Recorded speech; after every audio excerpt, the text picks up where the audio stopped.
Hi everyone, biomolecules पढ़ रहे थे हम लोग कार्बोहाइड्रेट्स। और लास्ट लेक्चर में जो है कार्बोहाइड्रेट्स का क्लासिफिकेशन हम लोग देखे थे, मोनोसेकेराइड्स, ओलिगोसेकेराइड्स, पॉलीसेकेराइड्स और फिर शुगर्स एंड नॉन शुगर्स। आज अगला जो क्लासिफिकेशन है कार्बोहाइड्रेट का on the basis of their reducing behaviour, वह है reducing sugar and non-reducing sugar। Reducing sugar वैसे कार्बोहाइड्रेट को बोला जाता है कार्बोहाइड्रेट्स विच रिड्यूस क्या, तो टॉलेंस रिएजेंट, फेलिंग सॉल्यूशन और बेनेडिक्ट सॉल्यूशन।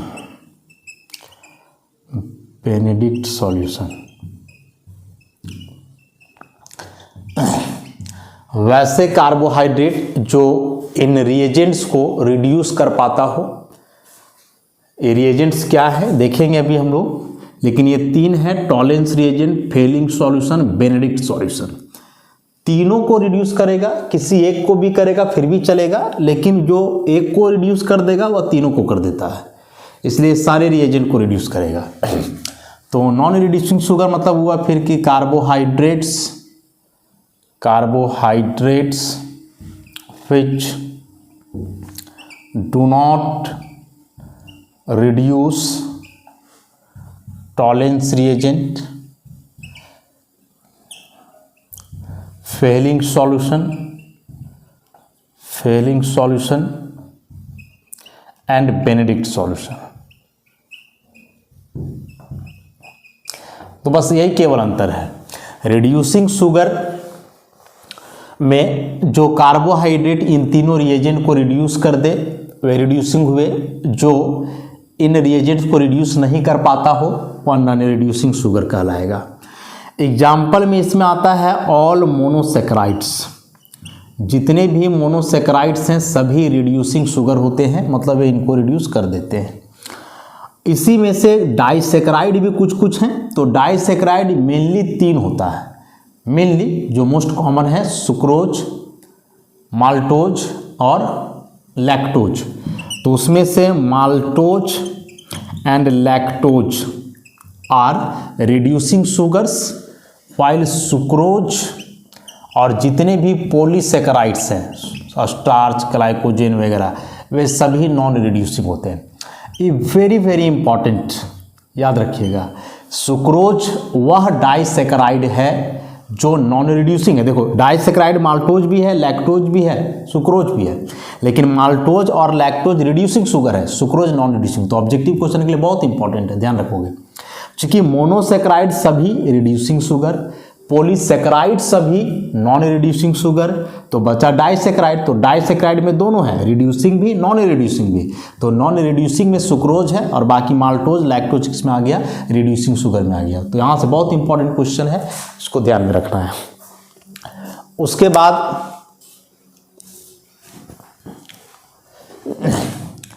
अब इन रिएजेंट्स के बारे में हम लोग देखें कि ये रिएजेंट्स क्या होते हैं। टॉलेंस रिएजेंट हो या फिर फेलिंग सॉल्यूशन हो या बेनेडिक्ट सॉल्यूशन हो, ये है क्या, एक बार इसको देख लेते हैं हम लोग।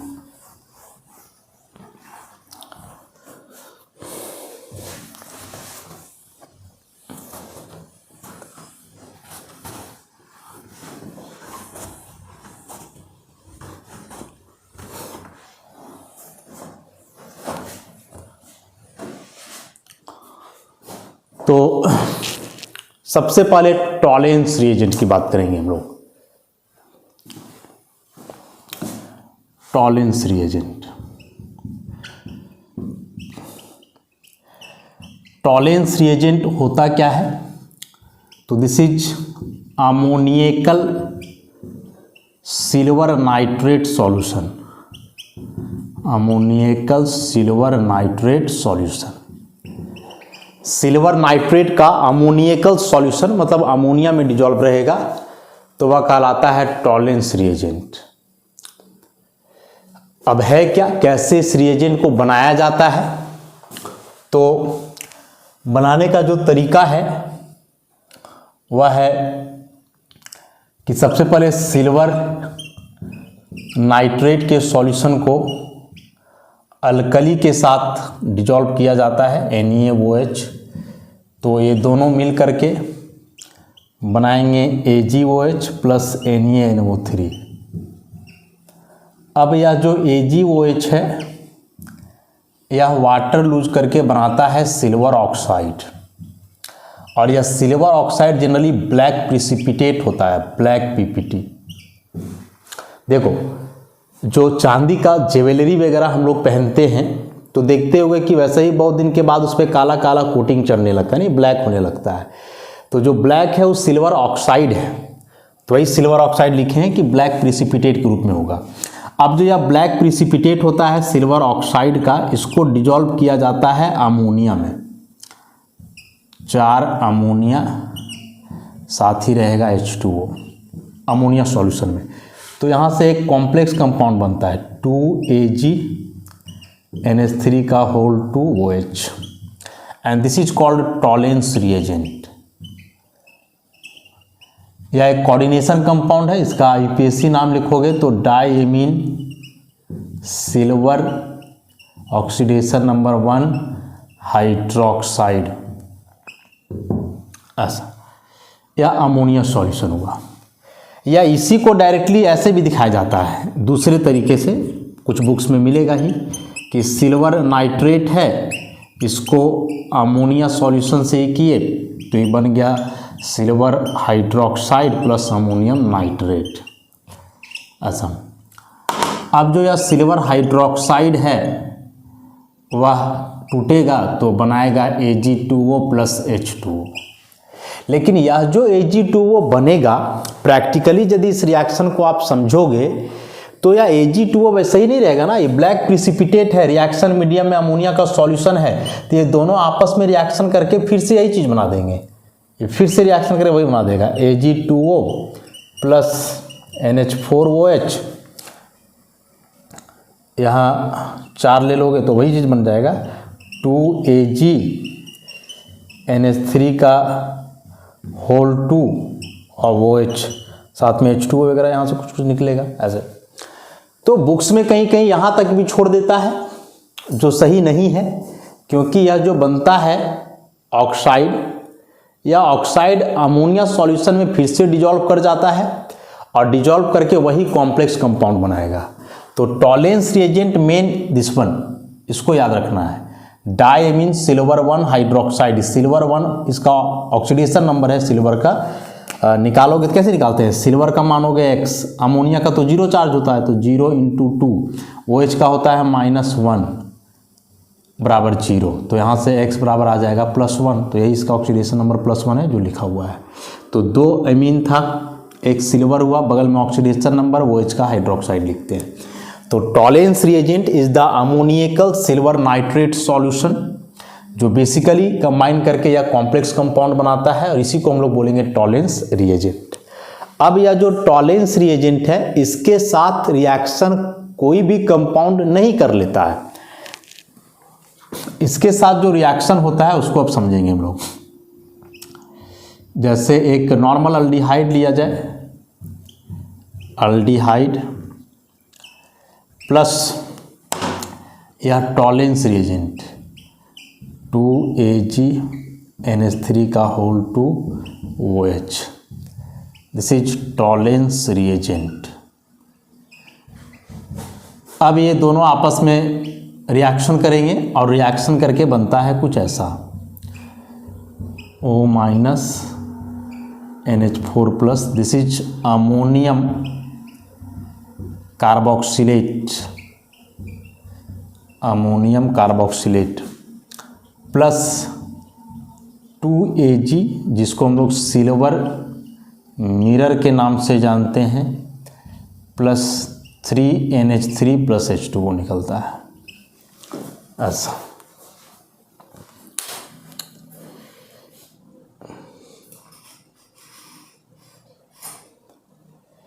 अब इस रिएक्शन को यदि हम लोग समझें ध्यान से तो कंक्लूजन यहाँ कुछ ऐसा आने वाला है कि सिल्वर का ऑक्सीडेशन नंबर यहाँ है +1, यहाँ इसका ऑक्सीडेशन नंबर हो गया 0। तो +1 से 0 एलिमेंटल फॉर्म में 0 होगा, और कॉम्प्लेक्स में +1 कैसे हुआ यहाँ तो बताए थे कैलकुलेट करके। तो +1 से 0 हो गया ऑक्सीडेशन नंबर, मतलब ऑक्सीडेशन नंबर घट गया, और decrease of oxidation number is called reduction. अच्छा, उसी प्रकार से इस अल्डिहाइड को कंपेयर करोगे यहाँ से, तो इस कार्बन में देखो अभी एक हाइड्रोजन है, और यहाँ हाइड्रोजन हट करके क्या गया ऑक्सीजन। तो हाइड्रोजन का हटना चाहे ऑक्सीजन का जुड़ना, बोथ आर कॉल्ड ऑक्सीडेशन। अब जिसका ऑक्सीडेशन होता है वो रिड्यूसिंग एजेंट कहलाता है, और जिसका रिडक्शन होता है वो ऑक्सीडाइजिंग एजेंट कहलाता है। तो इस रिएक्शन को आप ऐसे बोल सकते हो कि अल्डिहाइड चूंकि एक रिड्यूसिंग एजेंट है तो वह टॉलेंस रिएजेंट को रिड्यूस कर दिया सिल्वर मिरर में, या इसी को दूसरे तरीके से कि टॉलेंस रिएजेंट एक ऑक्सीडाइजिंग एजेंट है जो ऑक्सीडाइज कर दिया अल्डिहाइड को, किसमें, कार्बोक्सिलिक एसिड में।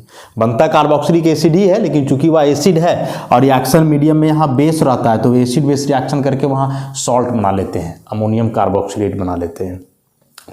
तो इस रिएक्शन में हम लोग साफ साफ देख रहे हैं कि अल्डिहाइड टॉलेंस रिएजेंट को रिड्यूस कर दे रहा है, या फिर टॉलेंस रिएजेंट अल्डिहाइड को ऑक्सीडाइज कर दे रहा है। अब बात है कि यह जो टॉलेंस रिएजेंट के साथ रिएक्शन होता है, यह रिएक्शन केवल अल्डिहाइड करता है, नॉर्मल कीटोन का रिएक्शन नहीं होता है। हाँ, यदि अल्फा हाइड्रोक्सी कीटोन हो, अल्फा हाइड्रोक्सी कीटोन हो, अल्फा हाइड्रोक्सी कीटोन कहने का मतलब हुआ कीटोन में C डबल बॉन्ड वो रहता है ना, तो इसके बगल वाला कार्बन पर वो H रहेगा अल्फा कार्बन पर। तो अल्फा हाइड्रोक्सी कीटोन यदि है तब फिर ऐसा रिडक्शन हो सकता है। अब इस रिएक्शन को प्रैक्टिकली समझो कि लैब में जब रिएक्शन करते हैं तो वहाँ कैसे परफॉर्म होता है रिएक्शन। तो उसके लिए एक बीकर है, कांच का शीशा का रहेगा, उसमें आप ले लो अल्डिहाइड, ठीक, और उसमें मिलाओ टॉलेंस रिएजेंट, बना हुआ रहेगा या फिर बनाना होगा, इस प्रोसेस से जैसे बताया गया है। तो जब टॉलेंस रिएजेंट उस बीकर में मिलाओगे जिसमें अल्डिहाइड भरा हुआ है, तो मिलाने के बाद थोड़ा बहुत हीट करोगे, रिएक्शन होगा या अमोनियम कार्बोक्सिलेट बनेगा, और अमोनियम कार्बोक्सिलेट उसी में डिजॉल्व रहेगा, उसी में घुला हुआ रहेगा। लेकिन साथ ही जो सिल्वर मेटल बनता है ना, यह सिल्वर मेटल क्या होता है कि इस बीकर का इनर वॉल पे चिपक जाता है, अंदर में जो है चारों तरफ चिपक जाएगा इस बीकर का इंटरनल वॉल पे। ऐसा कुछ नीचे भी बॉटम में भी जाएगा। जैसे ग्लास से दूध पीते हैं हम लोग, तो दूध मान के चलो ऐसे ग्लास से पी रहे हो, तो ऐसे दूध जा रहा है ग्लास में, तो ग्लास देखोगे कि वहाँ पूरा दूध से ही हो जाता है। उसी प्रकार से है कि जो यहाँ सिल्वर मिरर बनता है, मतलब सिल्वर मेटल, वह बीकर का इनर वॉल पे चिपक जाता है। और चूंकि यह मेटल है, मेटल लस्टरस होते हैं, साइन करते हैं, जब उन पर लाइट पड़ता है तो वही साइन करेगा, चमकेगा, और उस चमक के आधार पे हम लोग बता देते हैं कि रिएक्शन परफॉर्म हो गया, सिल्वर मिरर बन गया। चूंकि कीटोन ऐसा रिएक्शन नहीं करता है, तो यदि अल्डिहाइड और कीटोन में अंतर करना हो, जैसे दो अलग अलग बीकर में, एक में अल्डिहाइड दिया हुआ है, एक में कीटोन दिया हुआ है, दोनों केमिकल हैं, कलरलेस लिक्विड होंगे, देखने में दोनों पानी के जैसा ही लगेगा, तुम देख के तो बिल्कुल भी नहीं बता पाओगे कि कौन अल्डिहाइड है कौन कीटोन है। तब कैसे अंतर करोगे, तब दोनों में क्या करो, टॉलेंस रिएजेंट मिला दो, अल्डिहाइड कीटोन जो भी है दोनों में मिला देना है। मिलाने के बाद एक में रिएक्शन होगा, एक में नहीं होगा, तो जिसमें रिएक्शन होगा उसमें सिल्वर मिरर बनेगा, मानो बीकर का देखोगे इनर वॉल पे जो है सो पार्टिकल चिपक जाएगा सिल्वर वाला, और जिसमें रिएक्शन नहीं होगा उसमें वैसा कुछ नहीं रहेगा, सॉल्यूशन पहले के जैसा ही रहेगा। तो यदि सॉल्यूशन पहले के जैसा ही रह गया मतलब वो कीटोन है, कोई रिएक्शन नहीं हुआ, और जिसमें वह सिल्वर मिरर बना तो चमकेगा ना, चिपक जाएगा तो दिख जाएगा, तो वह अल्डिहाइड है। तो ऐसे अल्डिहाइड और कीटोन को यदि डिस्टिंग्विश करना हो तो इस रिएक्शन के आधार पे जो है हम लोग अंतर कर सकते हैं उन दोनों में। तो सिल्वर मिरर इसको क्यों बोला जा रहा है, सिल्वर तो बन रहा है ना, सिल्वर मेटल का फॉर्मेशन हो रहा है, इसलिए सिल्वर। मिरर मतलब मिरर वाला प्रॉपर्टी है, जैसे मिरर पे लाइट पड़ता है तो रिफ्लेक्शन से चमकता है ना, उसी प्रकार से ये भी साइन करेगा। बताए मेटल लस्टरस होते हैं, जब लाइट पड़ेगा तो साइन करेगा, इसलिए। तो कहने का मतलब यहाँ समझना यही था हम लोग को कि टॉलेंस रिएजेंट को रिड्यूस करता है अल्डिहाइड या फिर alpha hydroxy ketone, normal ketone नहीं करता है। जैसे अल्डिहाइड यहाँ टॉलेंस रिएजेंट को रिड्यूस किया, उसी प्रकार से जो कार्बोहाइड्रेट टॉलेंस रिएजेंट को रिड्यूस कर देंगे वे कहलाएंगे रिड्यूसिंग शुगर। उसके बाद अगला इसमें आता है फेलिंग सॉल्यूशन। टॉलेंस रिएजेंट के बाद नेक्स्ट क्या आता है इसमें, फेलिंग सॉल्यूशन। ये सारे लैबोरेटरी मेथड हैं और बहुत इंपॉर्टेंट हैं। वैसा कोई भी ऑर्गेनिक रिएक्शन जिसमें कुछ कलर का बात हो जाए या कुछ वैसा चीज बनता हो जो देख करके ऑब्जर्व कर पाओ तुम, तो समझ जाना वह इंपॉर्टेंट रिएक्शन है। उस रिएक्शन का इस्तेमाल किया जाता है कंपाउंड का टेस्ट के लिए।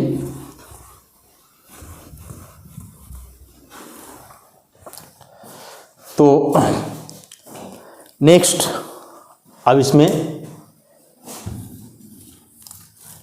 Fehling solution.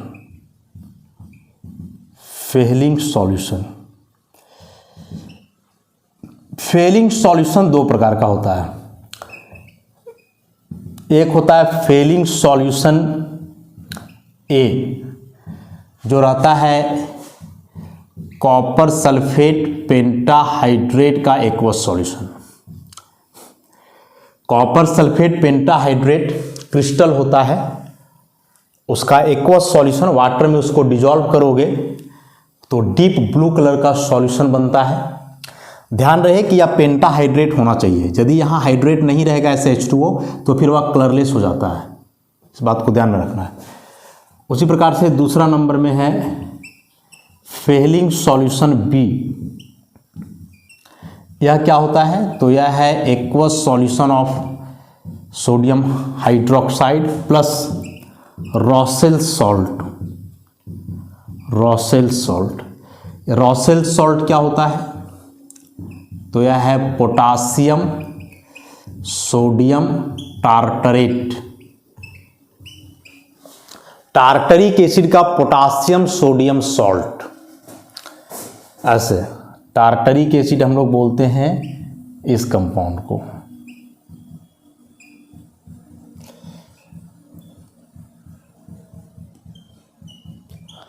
This is tartaric acid. तो इसका पोटासियम सोडियम सॉल्ट है, तो पोटासियम सोडियम सॉल्ट है, इसका मतलब हुआ कि जो एसिडिक हाइड्रोजन है वह एसिडिक हाइड्रोजन हटेगा और एसिडिक हाइड्रोजन हट करके वहाँ आ जाने हैं एक जगह पोटासियम और एक जगह आ जाएगा सोडियम, ये माइनस रहेगा इस पर ऐसा। तो इसको हम लोग बोलते हैं रॉसेल सॉल्ट। अब जब ये दोनों को मिलाओगे फेलिंग सॉल्यूशन ए प्लस बी, तो मिलाने से कुछ रिएक्शन होता है। रिएक्शन कुछ इस प्रकार से है कि चूंकि इसका एक्वस सॉल्यूशन है तो वाटर तो यहाँ से हट ही जाएगा, तो बचेगा कॉपर सल्फेट और इसमें सोडियम हाइड्रोक्साइड 2NaOH। तो ये मिल करके बनाएंगे CuOH का होल 2 माने cupric hydroxide plus sodium sulphate. और यह जो क्यूप्रिक हाइड्रोक्साइड होता है यह टूट करके क्यूप्रिक ऑक्साइड बनाएगा प्लस H2O, ऐसा। इसी को हम लोग दो तरीके से लिखते हैं। एक तो देख रहे हैं कि फाइनल यहाँ क्यूप्रिक ऑक्साइड बनता है या फिर क्यूप्रिक हाइड्रोक्साइड भी बन रहा है, तो क्यूप्रिक हाइड्रोक्साइड को ऐसे दिखाते हैं, क्यूप्रिक आयन अलग और हाइड्रोक्साइड आयन अलग। तो आप फेलिंग सॉल्यूशन का मतलब यह भी समझ सकते हो और ये भी समझ सकते हो, और कुछ भी समझोगे। सॉल्यूशन का कलर होता है डीप ब्लू, जो लिख रहे हैं इंक का कलर देख लो एकदम यही कलर होता है फेलिंग सॉल्यूशन का।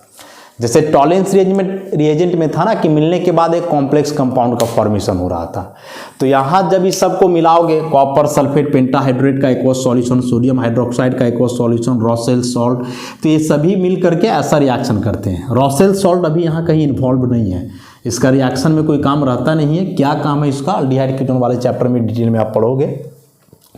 तो जब इसको मिलाओगे तो मिलाने से ऐसे रिएक्शंस होंगे और जो फाइनल चीज बनता है वह या तो क्यूप्रिक ऑक्साइड या इसी को हम लोग ऐसे क्यूप्रिक हाइड्रोक्साइड के रूप में दिखाते हैं। और है सॉल्यूशन का कलर कैसा, तो डीप ब्लू कलर का सॉल्यूशन है। अब रिएक्शन कैसे होता है, जैसे टॉलेंस रिएजेंट का रिएक्शन दिखाया गया था वैसे इसके रिएक्शन को भी हम लोग समझेंगे कि रिएक्शन किस प्रकार से होता है। तो यहाँ भी अल्डिहाइड ही इन्वॉल्व है, देखोगे RCOH प्लस, आप डायरेक्टली इसको ऐसे दिखा सकते हो 2CuO, तो ये मिल करके RCOOH प्लस Cu2O, यह होता है रेड प्रिसिपिटेट, और यहाँ इसका कलर है डीप ब्लू। कॉपर का ऑक्सीडेशन नंबर यहाँ +2 है, यहाँ +1 है, तो +2 से +1 जा रहा है, घट जा रहा है, इसका मतलब इसका रिडक्शन हुआ। और वही अल्डिहाइड की बात करोगे यदि, दिस वन इज अल्डिहाइड और यह है कार्बोक्सिलिक एसिड, कार्बोक्सिलिक एसिड। तो यहाँ मिलाओगे तो इस कार्बन को देखो ऑक्सीजन बीच में जुड़ गया है, नहीं H है यहाँ OH, ऑक्सीजन आ गया, तो एडिशन ऑफ ऑक्सीजन क्या कहलाता है, ऑक्सीडेशन। तो अल्डिहाइड का ऑक्सीडेशन हो रहा है मतलब ये रिड्यूसिंग एजेंट, और इसका रिडक्शन हो रहा है मतलब ये ऑक्सीडाइजिंग एजेंट। अच्छा, तो यहाँ भी यह जो क्यूप्रिक ऑक्साइड है मतलब फेलिंग सॉल्यूशन, वह ऑक्सीडाइजिंग एजेंट है। तो ऑक्सीडाइजिंग एजेंट है तो क्या किया, अल्डिहाइड को ऑक्सीडाइज कर दिया कार्बोक्सिलिक एसिड में। या इसी को उल्टा हम लोग बोलेंगे कि अल्डिहाइड रिड्यूसिंग एजेंट है, तो ई क्या किया कि क्यूप्रिक ऑक्साइड को मतलब फेलिंग सॉल्यूशन को रिड्यूस कर दिया क्यूप्रस ऑक्साइड में, जो कि रेड प्रिसिपिटेट है। यह रिएक्शन भी केवल और केवल अल्डिहाइड के द्वारा होता है, नॉर्मल कीटोन ऐसा रिएक्शन नहीं करते हैं। हाँ, यदि अल्फा हाइड्रोक्सी कीटोन हो, अल्फा हाइड्रोक्सी कीटोन, तब रिएक्शन होगा, और दूसरा क्या बोले हम, अल्डिहाइड, ऐसा इन दोनों से रिएक्शन होगा, नॉर्मल कीटोन से रिएक्शन नहीं होता है। तो इस रिएक्शन का भी इस्तेमाल आप कर सकते हो अल्डिहाइड कीटोन को डिस्टिंग्विश करने के लिए, कि दो बर्तन में एक में अल्डिहाइड है एक में कीटोन है, दोनों कलरलेस लिक्विड होंगे, देख के बिल्कुल नहीं पहचान पाओगे, तो क्या करोगे वहाँ दोनों में मिलाओगे फेलिंग सॉल्यूशन। तो मिलाते समय फेलिंग सॉल्यूशन तो रहेगा एकदम डीप ब्लू, लेकिन जब रिएक्शन होगा तो देखोगे उसका ब्लू कलर धीरे धीरे गायब होते जाएगा, कलरलेस हो जाएगा, और रिएक्शन के एंड तक जो है उस बीकर का बॉटम में red red particle settle down हो जाएंगे, रेड प्रिसिपिटेट बन जाएगा। तो कलर चेंज कर रहा है ना, वो तो दिख जाएगा आँख से, तो ब्लू कलर गायब हुआ, रेड प्रिसिपिटेट बैठ गया, इसका मतलब रिएक्शन हुआ, और दिया हुआ कंपाउंड क्या था, अल्डिहाइड था। नॉर्मल कीटोन ऐसा रिएक्शन नहीं करता है, तो जब कीटोन वाला में तुम मिलाओगे ना तो वह ब्लू का ब्लू ही रहेगा, उसका कलर पे कोई चेंजिंग नहीं आएगा, उसमें कोई प्रिसिपिटेट नहीं बनेगा। तो काफ़ी इंपॉर्टेंट रिएक्शन है। इसी रिएक्शन को दूसरे तरीके से ऐसा लिखा जा सकता है, नोट्स में जो लिखा हुआ है, एक तो ऐसे समझ लो, या इसी को ऐसे लिखा गया है 2Cu2+ और 5OH-, वही चीज़ है। तो यहाँ सॉल्ट केवल रहेगा ऐसे Cu2 और निकल जाएगा 3H2, तो कार्बोक्सिलिक एसिड का सॉल्ट हो जाएगा, मतलब ओवरऑल वही बात हुआ, रेड प्रिसिपिटेट ही बनेगा क्यूप्रस ऑक्साइड का, अल्डिहाइड ऑक्सीडाइज होगा कार्बोक्सिलिक एसिड में। तो टॉलेंस रिएजेंट देख लिए, फेलिंग सॉल्यूशन देख लिए। तो हम बताए कि जो कार्बोहाइड्रेट इन रिएजेंट को रिड्यूस करता हो, और हम लोग देख रहे हैं कि इन रिएजेंट के साथ रिएक्शन करता है अल्डिहाइड या अल्फा हाइड्रोक्सी कीटोन, तो इसका मतलब हुआ जिस कार्बोहाइड्रेट में या अल्डिहाइड हो या फिर अल्फा हाइड्रोक्सी कीटोन हो, वही रिड्यूस कर पाएगा इन रिएजेंट को, और वही कहलाएगा रिड्यूसिंग शुगर। एक लास्ट इसमें बेनेडिक्ट सॉल्यूशन। तो Benedict solution almost Fehling solution ही है, सेम कलर सेम रिएक्शन, थोड़ा सा अंतर होना है।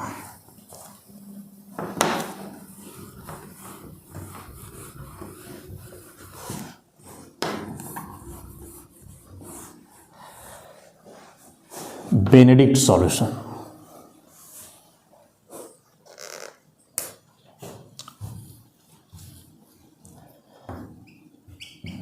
बेनेडिक्ट सॉल्यूशन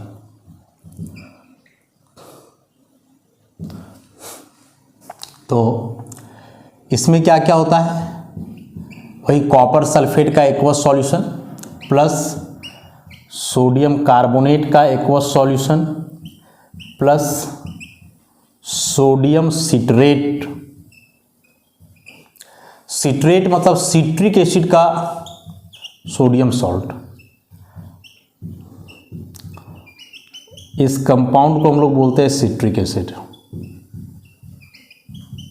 ऐसा। बस एसिडिक प्रोटोन हटेगा और सब जगह सोडियम लग जाना है ऐसे। इस प्रकार से दिस इज सोडियम सिट्रेट। अब रिएक्शन क्या होता है, तो सबसे पहले आप सोडियम कार्बोनेट को जब डिजॉल्व करोगे वाटर में तो ये रिएक्शन करके बनाएगा 2NaOH और निकलेगा कार्बन डाइऑक्साइड। कार्बोनेट को वाटर में डिजॉल्व करने से कार्बन डाइऑक्साइड गैस इवॉल्व होता है। अब यह जो सोडियम हाइड्रोक्साइड है, यही सोडियम हाइड्रोक्साइड के साथ फिर रिएक्शन करेगा कॉपर सल्फेट और इसके बाद सिमिलर रिएक्शन होना है, क्यूप्रिक हाइड्रोक्साइड बनेगा प्लस सोडियम सल्फेट बनेगा। और यह जो क्यूप्रिक हाइड्रोक्साइड है इसको ऐसे ही तुम समझ सकते हो, cupric ion plus hydroxide ion, या फिर ये टूट करके बनाएगा CuO प्लस H2O और यही CuO फिर यहाँ इन्वॉल्व होगा, या फिर इस कंपोनेंट को लेते हो तो यही रिएक्शन सेम होना है, कोई अंतर नहीं है। ये भी जो है डीप ब्लू कलर का ही सॉल्यूशन होता है और यहाँ भी रिएक्शन करवाओगे तो रेड प्रिसिपिटेट ही बनेगा। तो फेलिंग और बेनेडिक्ट दोनों ऑलमोस्ट एक ही चीज़ है, दोनों में सेम ही रिएक्शन होना है, चाहे आप फेलिंग लो चाहे बेनेडिक्ट लो, ओरिजिनली दोनों ब्लू कलर के होंगे और जब रिएक्शन होगा तो वही ब्लू कलर चेंज कर जाएगा किसमें, रेड प्रिसिपिटेट में बदल जाएगा, मैंने कलर ब्लू से रेड। तो रेड सॉल्यूशन का कलर नहीं होगा बल्कि ये पार्टिकल बनेगा जो सेटल डाउन हो जाएगा रेड। कॉपर देखते नहीं हो, तांबा का बर्तन जो होता है शुरू में उनका गोल्डन कलर उसका होता है जो भी है, या ब्राउन टाइप का कॉपर यदि देखोगे तो ब्राउन होता है मेनली, लेकिन जब वह बर्तन पुराना हो जाए, जब वहाँ ऑक्साइड बन जाता है तो उसका कलर ब्राउन से धीरे धीरे रेड होने लगता है। कॉपर का वायर देख लो, बर्तन नहीं है तो कॉपर का वायर देख लेना, ब्राउनिश रहता है, ब्राउनिश रेड बोल सकते हो उसको, लेकिन जब उसको बाहर में छोड़ दोगे और ऑक्साइड होगा तो ब्राउनिश रेड पूरा धीरे धीरे रेड में बदलने लगेगा ऐसा। तो ये जो 3 रिएजेंट हुए, Tollens reagent, Fehling solution, Benedict solution, तीनों में कलर चेंज के आधार पे कंपाउंड के बारे में हम लोग पता करते हैं। चूंकि इन तीनों रिएजेंट के साथ रिएक्शन करता है अल्डिहाइड, केवल अल्डिहाइड, नॉर्मल कीटोन नहीं करता है रिएक्शन, अल्फा हाइड्रोक्सी कीटोन रहे तब। तो हम लोग जो लिखे थे कि वैसे कार्बोहाइड्रेट्स जो इन रिएजेंट को रिड्यूस करे वे रिड्यूसिंग शुगर कहलाएंगे। तो इन रिएजेंट्स को अब रिड्यूस तो वही कर सकता है जिसमें आइदर अल्डिहाइड ग्रुप हो या फिर अल्फा हाइड्रोक्सी कीटोन ग्रुप हो। यदि ये ग्रुप्स नहीं है तो फिर वह रिड्यूस जो है इनको नहीं कर पाएगा। तो जो एग्जाम्पल हम लोग लिखे थे कि मोनोसेक्राइड सारे रिड्यूसिंग है, मतलब सब में ऐसे ग्रुप्स होंगे, आइदर अल्डिहाइड या फिर अल्फा हाइड्रोक्सी कीटोन होगा ऐसे। तो खैर आगे उन चीज़ों के बारे में हम लोग देखेंगे। अभी बस इस 3 रिएजेंट के बारे में जानना था, तीनों रिएजेंट के साथ रिएक्शन कैसे होता है वो देखना था, किस प्रकार के कंपाउंड रिएक्शन करेंगे इन रिएजेंट से और कैसे कंपाउंड रिएक्शन नहीं करेंगे वो हम लोग को पता करना था। तो अब यहाँ से जो है कार्बोहाइड्रेट का जो क्लासिफिकेशन था वह क्लासिफिकेशन समाप्त हो जाता है। पहला क्लासिफिकेशन हम लोग देखे थे उसका किस आधार पे, हाइड्रोलाइसिस प्रोडक्ट के आधार पे, जिसमें आया मोनो, ऑलिगो और पॉलीसेकेराइड। उसके बाद दूसरा टेस्ट के आधार पे शुगर, नॉन शुगर, और तीसरा क्लासिफिकेशन हुआ या रिड्यूसिंग बिहेवियर के आधार पे, रिड्यूसिंग शुगर और नॉन रिड्यूसिंग शुगर। तो आज इस लेक्चर को हम लोग यहीं समाप्त करते हैं, फिर इस चैप्टर को आगे बढ़ाया जाएगा नेक्स्ट लेक्चर से। धन्यवाद।